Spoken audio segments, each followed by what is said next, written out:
Buku kerja membangun usaha yang efektif, Junior Business Facilitator.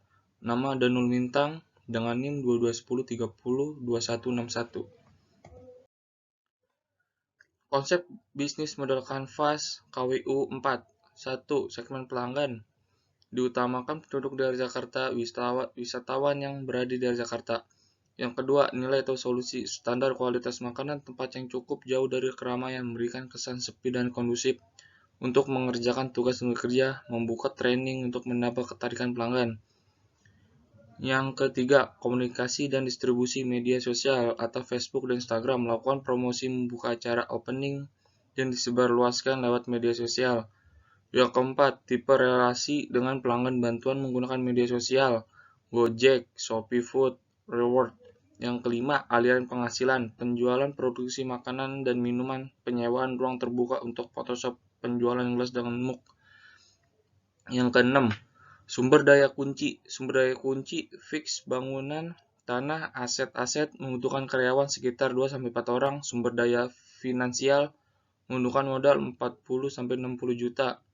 Yang 7, aktivitas kunci, produksi suplai makanan sendiri, menyewakan ruang terbuka untuk workshop dan Photoshop. Yang ke-8, partner kunci, suplai bahan baku makanan, membuat kopi lebih menarik dari yang lain. Menambahkan fitur tambahan seperti bangku yang ada senderannya. Yang ke-9, struktur biaya. Biaya gaji karyawan 2-3 juta per bulan, biaya pemeliharaan dan listrik 7 juta dalam setahun, biaya wifi 1.800.000 per tahun, biaya operasional 15 juta. Analisa industri dan kompetitor. KWU buku 5. 1. Kecenderungan tren industri diidentifikasikan berdasarkan tren status. 1 itu kecenderungan tren lingkungan karena saya memilih tinggi. Biaya logistik, statusnya saya memilih sedang. Peningkatan kesehatan, status saya memilih sedang. Perkembangan teknologi, saya memilih sedang. Tren bisnis, startup, digital, media, operator, jasa desain grafis, pelatihan online, jasa online marketing, produk atau jasa sektor. Saya memilih status tinggi. Rekomendasi, perhatikan setiap hal yang menyangkut dengan promosi digital maupun online. Yang kedua itu 5 model kekuatan kompetitif diidentifikasikan berdasarkan ancaman. 5 model dan nilai kekuatan kompetitif. Ancaman, saya memilih tinggi. Rekomendasinya agar selalu berinovasi dan evaluasi setiap hal yang terjadi. Daya tawar pembeli, saya memilih rendah. Daya tawar pemasak, saya memilih sedang. Ancaman pemain pengganti, saya memilih sedang. Ancaman pemain baru, saya memilih ancaman tinggi. 3. Jenis-jenis industri dan peluang yang mereka tawarkan diidentifikasikan berdasarkan industri yang sedang berkembang, perubahan permintaan atau teknologi terkini. Prosedur operasi standar, saya memilih ancaman tinggi agar selalu meningkatkan kesiapan dan selalu siap menghadapi rintangan ke depannya. Kondisi industri. Industri belum dikembangkan. Industri terfragmentasi, jumlah besar perusahaan dengan ukuran kurang sama. Saya memilih posisi tinggi, selalu siap meningkatkan inovasi. Industri yang sudah matang, meningkatkan permintaan yang lambat, banyak pelanggan berulang dan inovasi. Penduduk yang terbatas, saya memilih potensi sedang. Industri menurun, pengurangan permintaan industri secara konsisten, saya memilih rendah. Industri global, penjualan internasional yang disignifikan, saya memilih sangat rendah. Analisa kompetitor. 4. Kompetitor diidentifikasikan berdasarkan jenis dan ancaman. Ancaman kompetitor. 1. Kompetitor langsung, saya memilih ancaman tinggi. Rekomendasinya, bisnis ini terbilang memiliki banyak kompetitor. Siapkan bisnis agar tidak bersaing dengan lawan bisnis. Kompetitor mendatang, saya memilih tinggi. Sumber intelijen kompetitor diidentifikasikan berdasarkan kegiatan peluang akses informasi. Saya memilih menghindari konferensi pers dan pameran dagang dan atur alarm email Google dan Yahoo. 6. Kisi-kisi analisis kompetitif diselesaikan berdasarkan hasil analisa sebelumnya. Sebagaimana melawan pesaingnya, saya memilih amati dan pelajari saingan usaha Anda. Kuatkan karakteristik usaha Anda, amati, tiru, dan perbarui. Gagasan bagi pasar untuk dikejar. Jujur dan realistis. Jumlah utama keunggulan kompetitifnya, kemampuan penelitian pengembangannya kuat. 7. Rekomendasi ditetapkan untuk menghadapi lingkungan industri dan kompetitor. Salah satunya, jika kompetitor Anda memiliki produksi F&B sama baik dengan Anda namun ia tidak menggunakan kemasan yang baik dari segi bahan dan desain, disinilah celah Anda untuk menggunakan kemasan yang baik dari pesaing Anda karena tentu saja penggunaan kemasan yang baik akan menarik minat pelanggan. Analisa dan nulung bintang.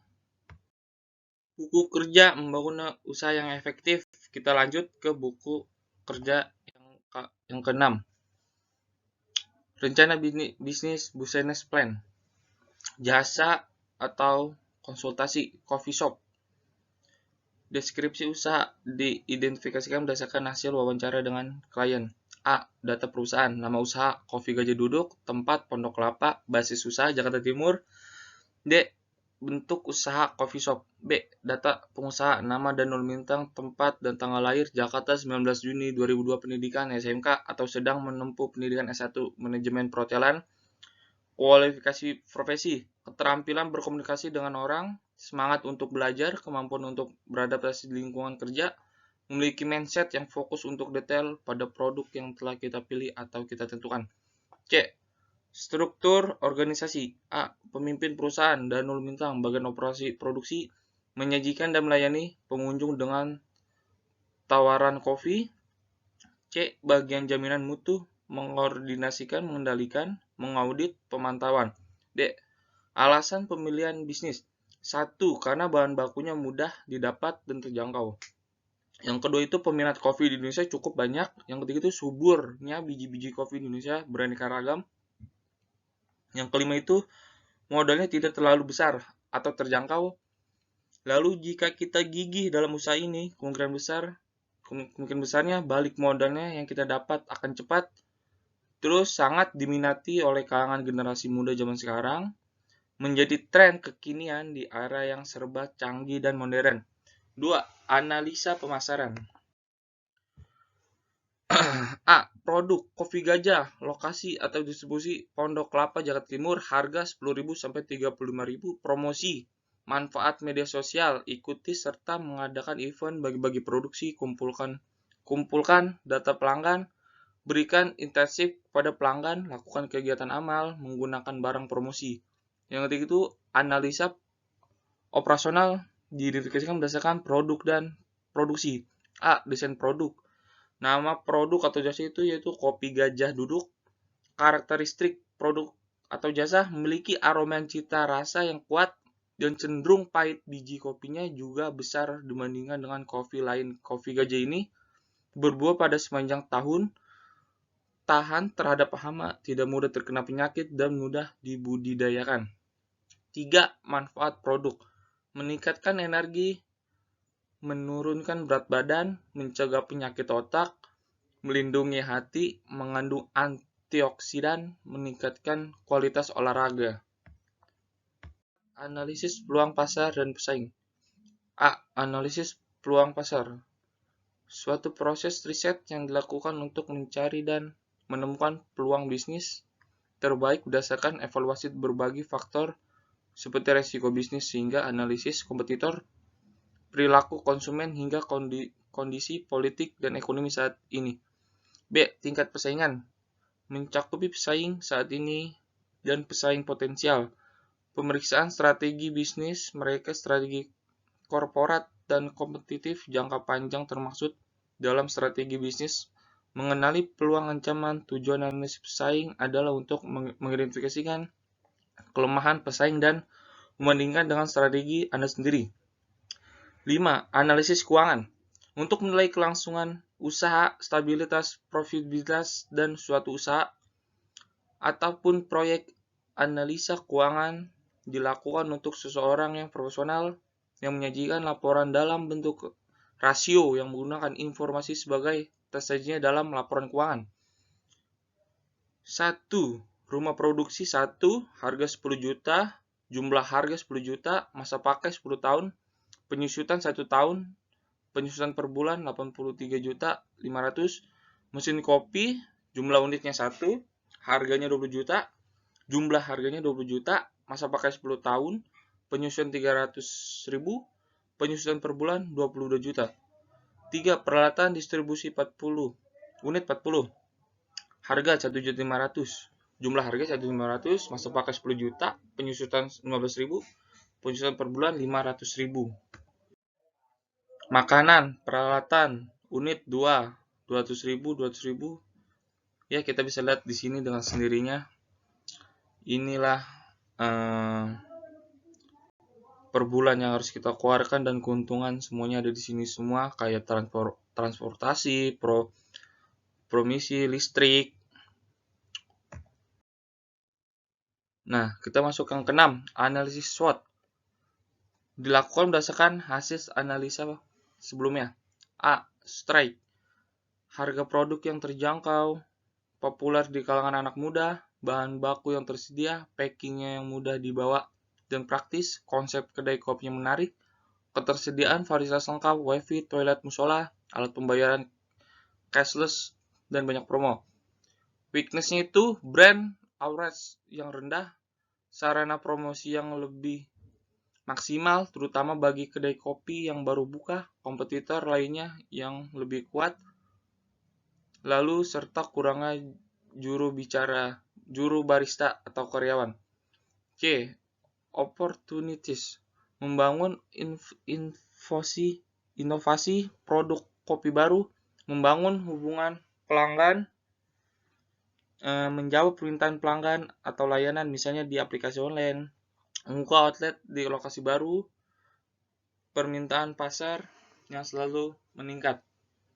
D itu trade, harga bahan baku yang tidak stabil, tingkat pesaing kedai kopi tinggi, rating buruk dan konsumen, adanya kompetitor yang lebih dikenal oleh masyarakat.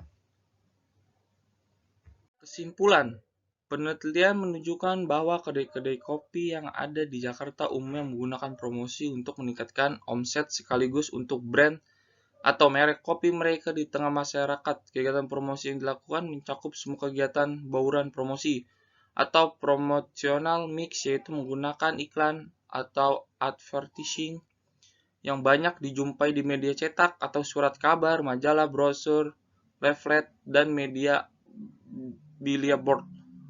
Yang kedua dengan cara menggunakan humas atau public relation, yaitu dengan menggunakan publisitas di media massa, menggelar event seperti live musik, sponsorship, perayaan, momen-momen tertentu. Yang ketiga itu dengan melalui pemasaran langsung atau direct marketing melalui Facebook, SMS, broadcast. Keempat itu dengan melalui sales promotion dengan menggunakan voucher dan diskon kepada customer. Kegiatan kelima yaitu penjualan tatap muka atau personal selling umumnya dilakukan karena lingkup kegiatan.